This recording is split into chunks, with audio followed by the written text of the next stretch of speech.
Hello दोस्तों, स्वागत करते हैं आपका एक बार फिर से अपने यूट्यूब चैनल आर के क्लासेज में। दोस्तों ये बहुत ही शानदार मैथमेटिक्स की क्लास होने वाली है जिसमें मैं मेंसुरेशन के कुछ क्वेश्चन लेके आया हूं। अब दोस्तों ये क्वेश्चन जो है बहुत ज़्यादा आपके एग्जाम में पूछे भी जाते हैं। इससे आपका जो कॉन्सेप्ट है दोस्तों वो भी क्लियर हो जाएगा। जो जटिल टाइप के प्रश्न हैं उस सारे प्रश्न मैं यहाँ पर आपको हल करवा रहा हूँ। उम्मीद है कि ऐसे प्रश्नों को देखने के बाद आप एग्जाम में अच्छे से अच्छे नंबर गेन करके निश्चित ही आएंगे। तो आइए यहाँ पे देखते हैं कि क्वेश्चन क्या दिया गया है। आपका मेंसुरेशन से संबंधित है जो कि बेलन एवं शंकु दोनों से रिलेटेड है। ठीक है, एक साथ में आपके बेलन तथा शंकु दोनों के यहाँ पे आपके जो सूत्र हैं वो भी क्लियर होने वाले हैं। साथ ही साथ जो इसका फंडा है, जो इसका बेसिक मेथड है वो भी आपका यहाँ से क्लियर होने वाला है।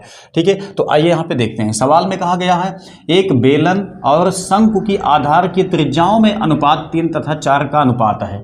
ठीक है, बेलन है, शंकु है, इनकी आधार की त्रिज्याओं में अनुपात दिया गया है। तो सबसे पहले मैं आपका कॉन्सेप्ट क्लियर करता हूं। दोस्तों यहाँ पे बेलन बनाते हैं सबसे पहले। ठीक है, एक बेलन यहाँ पे डिजाइन किया गया। बेलन का जो आधार की त्रिज्या है वो दी गई है, ऐसे बना देते हैं।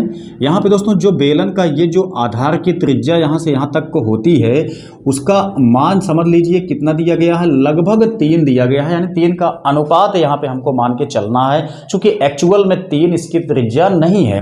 ठीक है, वैसे यहाँ पे देखते हैं शंकु दिया गया है तो हम एक शंकु बना लेते हैं। शंकु दोस्तों थोड़ा सा इससे बड़ा है, जैसा यहाँ पे कहा गया है कि इसका जो त्रिज्या का अनुपात है वो 4 दिया गया है, जबकि बेलन की यहाँ पे त्रिज्या का अनुपात 3 दिया गया है।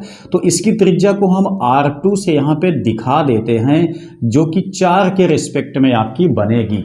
4 तो नहीं बनेगी लेकिन 4 के रेस्पेक्ट में ये निश्चित ही बनेगी। अब यहाँ पे देखेंगे कहा गया है तथा इनकी ऊंचाइयों में 2:3 का अनुपात है। तो दोस्तों इनकी ऊंचाई जो है वो H1 का मान हम मान लेते हैं, कितना दिया गया है, 2 दिया गया है। इसकी जो ऊंचाई है, इसकी ऊंचाई 3 दी गई है। इतना चीज़ें हम यहाँ पे मान चुके हैं। ठीक है, अब बड़े आसानी से हमको यहाँ पे निकालना क्या है, इस बेलन तथा शंकु के आयतनों में अनुपात ज्ञात करना है, ऐसा आपके क्वेश्चन में कहा गया है। जैसा हमने यहाँ पे फिगर को डिजाइन किया हुआ है इसी के रिस्पेक्ट में हम सवाल को सॉल्व करेंगे। आसानी से ये सवाल आपकी सॉल्व हो जाएगी। ठीक है, उम्मीद करता हूँ कि सवाल भी आपके समझ में आएगी। तो दोस्तों यहाँ पे आप ध्यान दीजिएगा, जब भी आपका अनुपात में दिया गया होता है तो उसमें थोड़ा सा एक काम किया कीजिए जिससे कि ये सवाल की थोड़ा से सुटेबल हो जाए और अच्छे ढंग से लग सके। क्या चीज़, जैसे ऊंचाई में अनुपात दिया गया है तो हमने H1 को मान लिया, H2 को मान लिया, तो हम यहाँ बगल में H लगा देते हैं। ठीक है, H लगाने से ऊंचाई का जो रिस्पेक्ट है वो बना रहता है। वैसे यहाँ पे जो आपका त्रिज्या में अनुपात दिया गया है तो इसमें हम R लगा देते हैं। ये आपका पुष्टि भी हो जाता है, पता भी चल जाता है कि ये त्रिज्या है। ठीक है, तो इस तरीके से मान के हम सवाल को चलते हैं तो ये आपका बिल्कुल सही कॉन्सेप्ट होता है, सही तरीका होता है।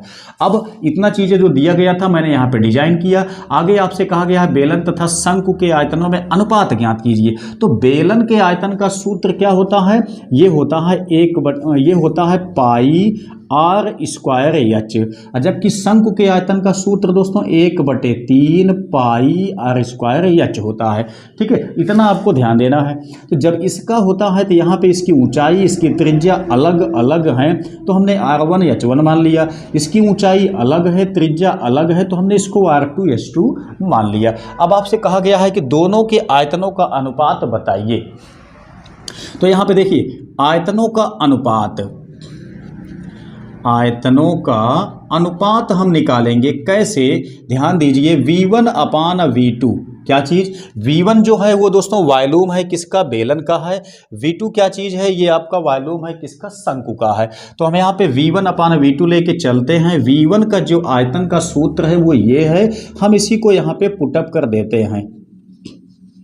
वैसे यहाँ पे जो आपका शंकु है इसका जो वॉल्यूम है वो V2 है, जो कि मैंने यहाँ पे नोट किया हुआ है। इसको हम यहाँ पे पुटअप कर देते हैं। तो ये आपका फाइनली इतना बन गया। जहाँ से आप लोग देखेंगे 3 आपका भाग के अंश पे चला जाएगा। ठीक है, वहीं आपका ये कैंसिल हो जाएगा पाई से पाई। तो V1/V2 इज इक्वल देखेंगे 3 आपका अंश पे चला गया तो 3 इंटू R1 का स्क्वायर H1 अपान बचेगा R2 का स्क्वायर टू, इतना आपका बचा हुआ है। तो V1 upon V2 is equal हम देखते हैं तो यहाँ से R1 H1 R2 H2 की वैल्यू मैंने यहाँ पे पहले से सॉल्व करके रखा हुआ है। ठीक है, तो यहाँ से देखिए 3 लेंगे, उसके बाद R1 के स्थान पे हमको लिखना है 3R। तो दोस्तों यहाँ पे देखेंगे तो अगर हम लिखते हैं 3R तो ये हो जाएगा आपका होल स्क्वायर इंटू H1 का मान आप देखेंगे तो यहाँ पे 2H लिखा हुआ है। R2 के स्थान पे आप देखेंगे यहाँ पे तो 4 इंटू आर का होल स्क्वायर लिखा हुआ है। H2 के स्थान पे देखेंगे तो यहाँ पे हमको 3H लिख देना है। ठीक है, अब देखेंगे आगे क्या होता है। यहाँ पे V1 upon V2 is equal यहाँ पे देखेंगे तो 3 गुणे यहाँ देखेंगे 3 त्रिक का 9 इंटू आर स्क्वायर, यहाँ पे आपका 2H है, हमने इसको लिख दिया।